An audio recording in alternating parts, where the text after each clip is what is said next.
नमस्कार, आप देख रहे हैं जेजे न्यूज और मैं हूं आपके साथ मोनिका। कोरोना के नए वेरिएंट के सामने आने के बाद स्वास्थ्य विशेषज्ञों ने राज्य में तत्काल रैली, समारोह और शादियों में भीड़ जुटाने पर प्रतिबंध लगाए जाने की जरूरत बताई है। साथ ही विशेषज्ञों का ये भी कहना है कि बढ़ते संक्रमण के बीच राजनीतिक दलों को भी अपने कार्यक्रम और रैली नियंत्रित करनी चाहिए। इससे पहले भी कोरोना की दूसरी लहर के लिए देश में राजनीतिक आयोजनों और सार्वजनिक समारोहों को जिम्मेदार माना गया था और एक बार फिर जल्द ही देश के कई राज्यों में चुनाव होने जा रहे हैं। साथ ही इसी बीच सभी राज्यों में कोरोना संक्रमण बढ़ता हुआ दिख रहा है। वहीं कोरोना जांच में गिरावट दर्ज की जा रही है।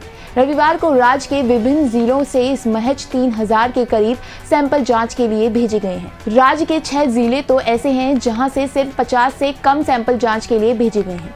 ऐसे में राज्य में संक्रमण की सही स्थिति का अंदाजा लगा पाना बेहद कठिन हो जाएगा, क्योंकि राज्य में 3 सप्ताह से कोरोना संक्रमण के मामले लगातार बढ़ रहे हैं। उत्तराखंड में लगातार बढ़ते मामलों को देखते हुए स्वास्थ्य महानिदेशालय ने राज्य में सख्त कोविड प्रतिबंध लागू करने की जरूरत बताई है। स्वास्थ्य महानिदेशक डॉक्टर तृप्ति बहुगुणा ने कहा कि बढ़ते संक्रमण को शुरुआती स्तर पर ही रोकने के लिए सख्ती जरूरी है। साथ ही आम लोगों के सहयोग की भी जरूरत है।